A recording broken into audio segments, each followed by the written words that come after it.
Hello everyone, I'm excited to announce Snowpark Connect for Apache Spark today. I'm Nimesh Bhagat. I lead product management for Snowpark. With me, I have Shruti Anand, who leads the Snowpark project which we are announcing today. Over the next 15 minutes, we are going to go through few key things. First, we'll dive into why did we develop Snowpark Connect? What problems does it solve? Next, we'll provide a comprehensive overview and set of key features and their benefits. And finally, we'll show it in action. We'll show a demonstration. So let's get started. Why did we build Snowpark Connect for Apache Spark? What problems are we solving?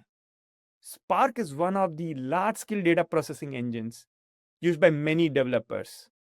Many of Snowflake customers love Snowflake's simplicity. They also appreciate Spark's familiarity. They've consistently asked us, can you bring Snowflake's simplicity, efficiency, and security to Spark?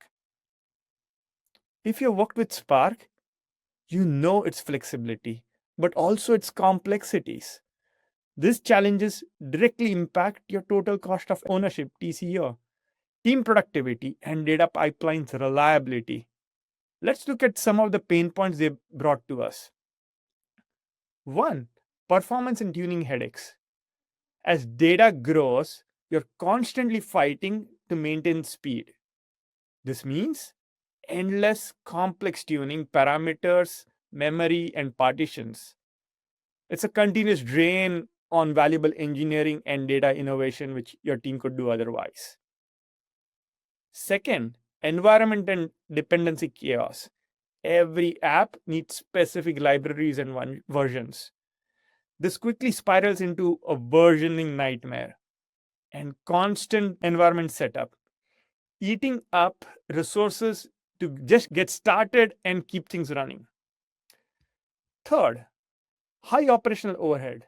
You're constantly provisioning, scaling, monitoring, and troubleshooting clusters. Tasks like data compaction, partitioning, and resource allocation are vital but non differentiated for your business. And fourth, security and governance silos. Data spread across custom Spark clusters and Snowflake means managing distinct policies. This complexity introduces higher risk and hinders a unified data strategy. Ultimately, these challenges mean higher cost, increased risk, and slower processing, diverting your talent from innovation for AI to infrastructure management. So, how can Snowflake enable you to tackle these challenges? Spark Connect, an innovation introduced in version 3.4 by the Spark community, helps Snowflake address these challenges. So, what is Spark Connect? To fully understand it, let's consider the limitations of Spark before Spark Connect. Traditionally, Spark applications, the code, and the Spark drivers that executed that code all ran on the same process. However, starting 3.4, Spark introduced a true client-server decoupling. Think of it exactly like a client connecting to a database server. Your client sends a request and the server processes it. They can live in entirely different environments. With Spark Connect, the Snowpark client sends, for example, a DataFrame code snippet performing a join.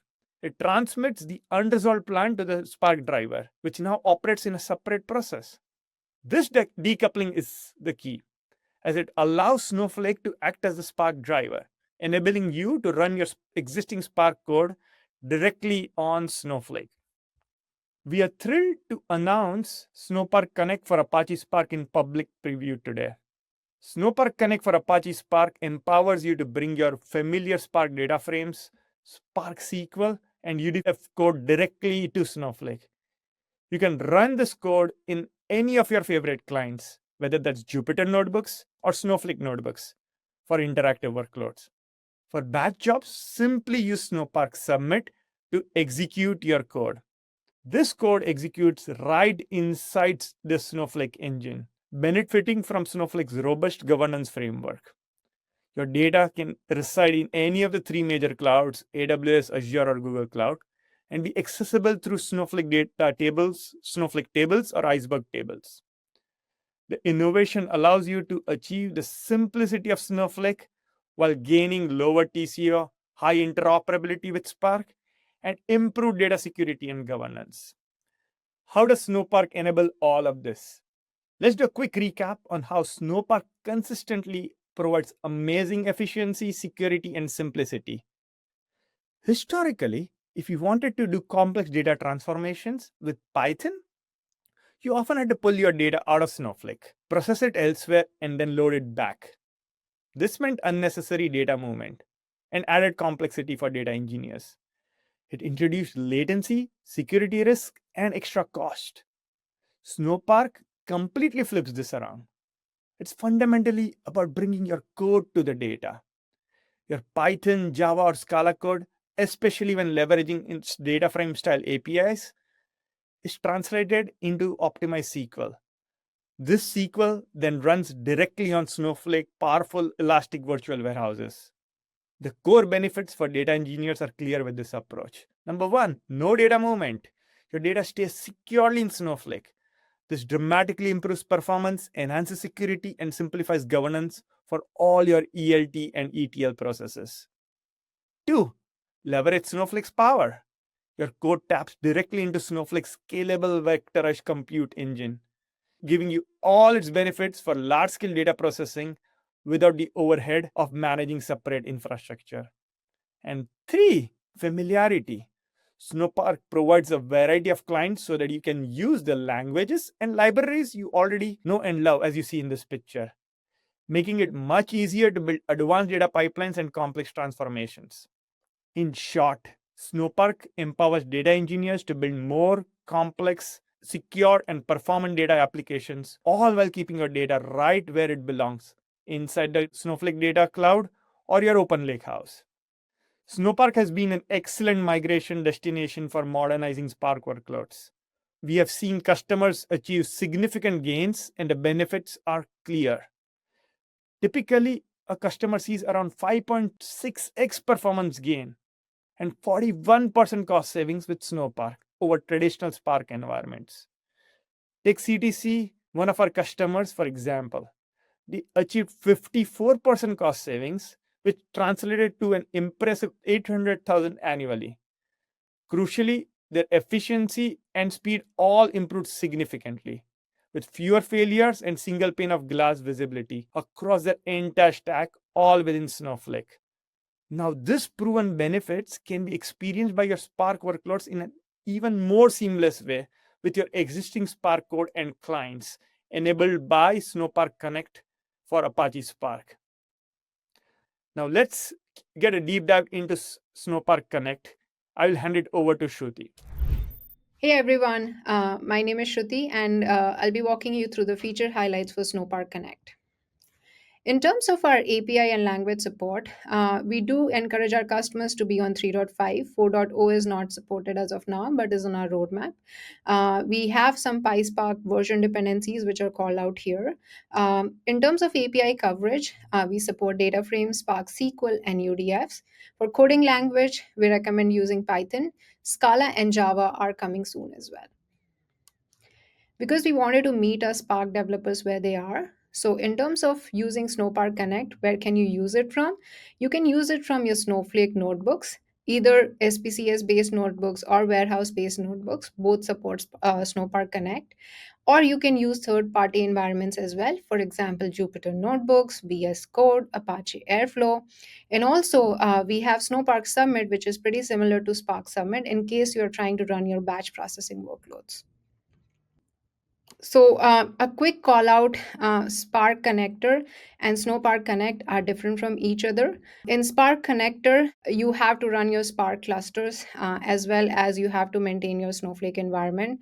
And while it's open, it's fragmented in terms of user experience. But for Snowpark Connect for Apache Spark, it's open, it's performant because you're using the Snowpark engine and the Snowflake vectorized engine, and it's all unified in terms of a Snowflake offering as well. So let's get into how it works under the hood. Here's a quick snapshot of how things would look like if you're trying to run your Spark code using Snowpark Connect. For example, you can see on top of the screenshot, I've updated the connection string and I'm then able to run my data frame operations as is with minimal changes. So, how does it work in terms of architecture? This is a quick snapshot from the architectural perspective. So, as you can see, I have different clients that could be running different data frame or Spark SQL operations. That is basically sent to us on the Snowflake side using a Spark Connect API. That basically sends us a logical query plan. That is then transpiled within Snowflake and it's interpreted, it's optimized, and then it's executed on Snowpark, and then Snowpark is able to run it in a very optimized fashion on the Snowflake vectorized engine. In terms of where can you read and write data to, we do support everything that's called out on the screen. So your data does not just need to be in Snowflake, it could be in managed or unmanaged Iceberg, or it could be in any of the CSPs. So, how would you want to get started? First of all, we want to make sure what are the ideal workloads and what are not the ideal workloads that you would want to use this product for. We basically encourage anyone who is running ETL day to day data engineering workloads that's written in Python. As I mentioned in my previous slides, Java and Scala is upcoming. We do want you to be on Spark 3.5.x version because that's when Spark Connect went GA. We recommend using DataFrame, Spark SQL, or UDF kind of workloads in order to use this product. MLlib and RDD or graphics kind of libraries or APIs are not supported at this point. We recommend you using a third party client, or you can use a Snowflake notebook, you can use Spark Submit. As I outlined in one of my previous slides, all of these are supported while using Snowpark Connect. And as I mentioned, your data could be in Snowflake or it could be in Open Lakehouse. So it could be in Snowflake managed or externally managed Iceberg tables or even in one of the CSPs. It's not ideal for the workloads we're looking for full API compatibility. And obviously, as I mentioned, if it contains any RDD, MLlib, or graphics. So now we'll be walking you through a demo of Snowpark Connect for Apache Spark.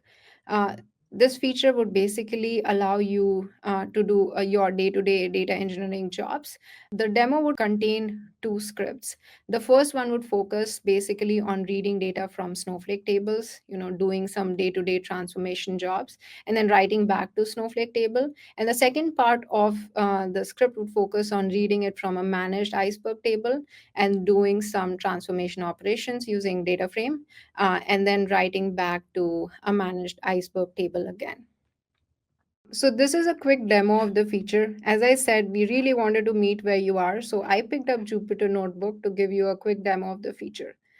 As I mentioned in the demo slide, we'll be going through two parts of the script. One is reading from Snowflake table, doing some operations, and then writing back to Snowflake table.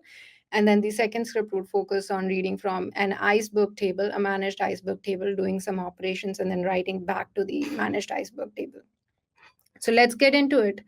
As you can see, this first script is just like a test purpose script. I have done a simple df.show operation. I'm not reading or writing from anywhere. It shows. Now let's get to the second script.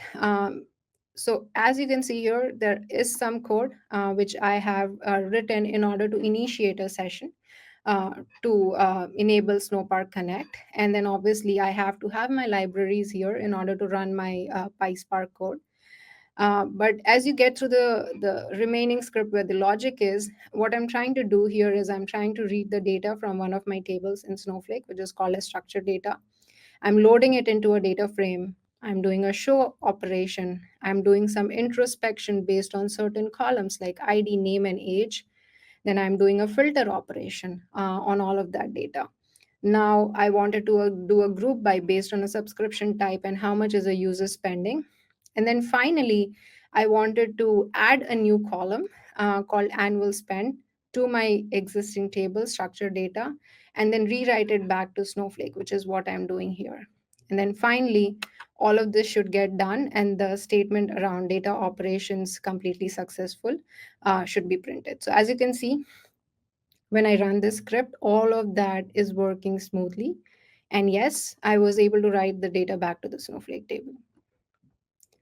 Now let's get into the second part of the script, which is basically focused around managed Iceberg. Again, we go through the similar things. We have the right libraries for PySpark. We enable a session for Snowpark Connect. And then we get into the reading and writing and transformation part for the managed Iceberg. As you can see here, I'm trying to load the data into a data frame. Again, this is my customer Iceberg table, which I have created in Snowflake already. And I've established the connection between the Iceberg table on the S3 and Snowflake. Now, as I load the data, I'm doing a quick show operation to just make sure that, okay, I'm seeing the right data. Now, the second part of this goes into adding a column. So I'm adding a column called as bonus balance. And then again, I'm doing some show operation, and then I'm writing the data back to my target table, again, in a managed Iceberg table. So as you can see, all of that runs smoothly using Snowpark Connect. All the 5 rows have been written back to the Iceberg table that I had created. And yes, that's a quick demo of how the feature would work if you are reading or writing to Snowflake table, or if you're using something like a managed Iceberg table. Now that we are done with demo, if you want to get started with Snowpark Connect for Spark, we would love you to reach out to us. As a part of this, we would want you to run the SMA, which is Snowpark Migration Accelerator. The idea being that we want to assess your workload to make sure that we are good in terms of API coverage.